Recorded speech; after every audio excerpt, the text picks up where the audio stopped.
ಕ್ಷೇತ್ರದ ಸಾಧಕರು ಶ್ರೀ ಅಂದಪ್ಪ ಕುರಿ, ಉಪವಲಯ ಅರಣ್ಯಾಧಿಕಾರಿ, ಸಾಮಾಜಿಕ ವಲಯ, ಕೊಪ್ಪಳ.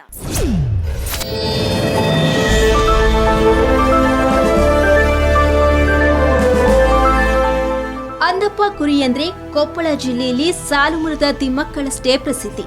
ಕೊಪ್ಪಳ ಜಿಲ್ಲೆಯ ಯಲಬುರ್ಗಾ ತಾಲೂಕಿನ ಬಳುಟಗಿ ಗ್ರಾಮದ ಅಂದಪ್ಪ ಕುರಿ ಅವರು ಕೊಪ್ಪಳ ಸಾಮಾಜಿಕ ಅರಣ್ಯದ ಉಪವಲಯ ಅರಣ್ಯಾಧಿಕಾರಿ. 1997ರಲ್ಲಿ ಅರಣ್ಯ ಇಲಾಖೆ ಸೇರಿ ಲಕ್ಷಾಂತರ ಮರಗಳನ್ನ ಬೆಳೆಸುವ ಕಾರ್ಯ ಮಾಡಿದ್ದಾರೆ. ಯಲಬುರ್ಗಾದಲ್ಲಿದ್ದಾಗ ಯಲಬುರ್ಗಾ, ಕೂಕನೂರು ತಾಲೂಕುಗಳಲ್ಲಿ 30,000ಕ್ಕೂ ಅಧಿಕ ಗಿಡಗಳನ್ನ ಬೆಳೆಸಿದ್ದಾರೆ. ಚಿರತೆ, ಕರಡಿಗಳು ಗ್ರಾಮಗಳಿಗೆ ದಾಳಿ ಮಾಡಿದಾಗ ಅಂದಪ್ಪ ಕುರಿಯವರು ಕಾಳಜಿಯಿಂದ ಅವುಗಳ ಸೆರೆ ಹಿಡಿಯಲು ಕ್ರಮವನ್ನ ತೆಗೆದುಕೊಳ್ತಾರೆ.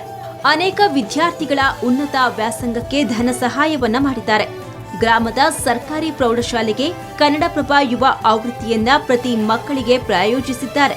ಕೊರೋನಾ ವೇಳೆಯಲ್ಲಿ ಬಡವರ್ಗದವರಿಗೆ ಆಹಾರ ಧಾನ್ಯ ಕಿಟ್ ವಿತರಿಸಿ ಅಧಿಕಾರಿ ಎನ್ನುವುದಕ್ಕಿಂತ ಜನಾನುರಾಗಿ ವ್ಯಕ್ತಿಯಾಗಿ ಗುರುತಿಸಿಕೊಂಡಿದ್ದಾರೆ.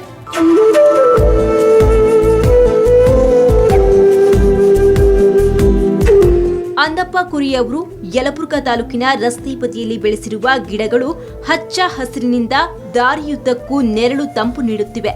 ಕೂಕನೂರು, ಯಲಬುರ್ಗಾ ತಾಲೂಕಿನ ಬಹುತೇಕ ರಸ್ತೆಗಳ ಬದಿಯಲ್ಲಿ ಅನತಿ ಎತ್ತರಕ್ಕೆ ಬೆಳೆದು ನಿಂತಿರುವ ಈ ಗಿಡಗಳು ಪಾದಚಾರಿಗಳು, ದ್ವಿಚಕ್ರ ವಾಹನ ಚಾಲಕರಿಗೆ ತಂಪು ನೀಡುತ್ತಿವೆ.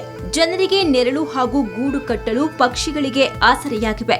ಇದಲ್ಲದೆ ಬೇಸಿಗೆ ದಿನಗಳಲ್ಲಿ ಬಾಯಾರಿಕೆಯಿಂದ ನೀರನ್ನ ಅರಸಿ ಕಾಡು ಪ್ರಾಣಿಗಳು ಗ್ರಾಮಗಳತ್ತ ಬರುವ ಪ್ರಾಣಿಗಳಿಗೆ ಅರಣ್ಯ ಪ್ರದೇಶ, ಗುಡ್ಡಗಾಡಿನ ತಗ್ಗು ಪ್ರದೇಶದಲ್ಲಿ ನೀರು ನಿಲ್ಲಿಸಿ ಕಾಡು ಪ್ರಾಣಿಗಳ ಬಾಯಾರಿಕೆಯನ್ನು ತಣಿಸ್ತಾ ಇದ್ದಾರೆ ಅಂದಪ್ಪ ಕುರಿ.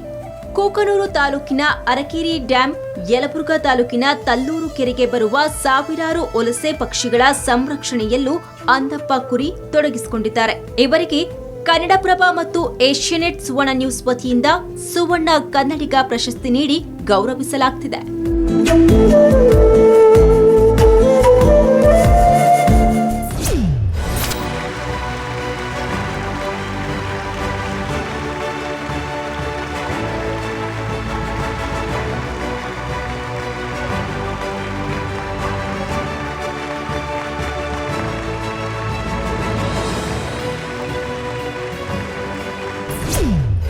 ಮೇಡಮ್, ಈ ಕನ್ನಡಪ್ರಭ ಮತ್ತು ಸುವರ್ಣ ನ್ಯೂಸ್ನವರು ನಾವು ಮಾಡಿರ್ತಕ್ಕಂಥ ಯಲಬುರ್ಗಾ ತಾಲೂಕು, ಕೊಪ್ಪಳ ಜಿಲ್ಲೆ ಯಲಬುರ್ಗಾ ತಾಲೂಕಿನಲ್ಲಿ ಇವರು ಗುರುತು ಮಾಡಿದ್ದಾರೆ. ಎಂತ ಒಳ್ಳೆಯ ಕೆಲಸ ಮಾಡ್ತಾರಂತ, ಅದಕ್ಕೆ ಅಭಿನಂದನೆಗಳು ನಾವು ಸಲ್ಲಿಸಬೇಕಾಗತ್ತೆ ಮೇಡಮ್. ಆಮೇಲೆ ಈಗ ಹಸಿರು ಉಸಿರು, ಆಮೇಲೆ ಹಸಿರು ಇಲ್ಲದ ಜೀವನ ಬರ್ಡು.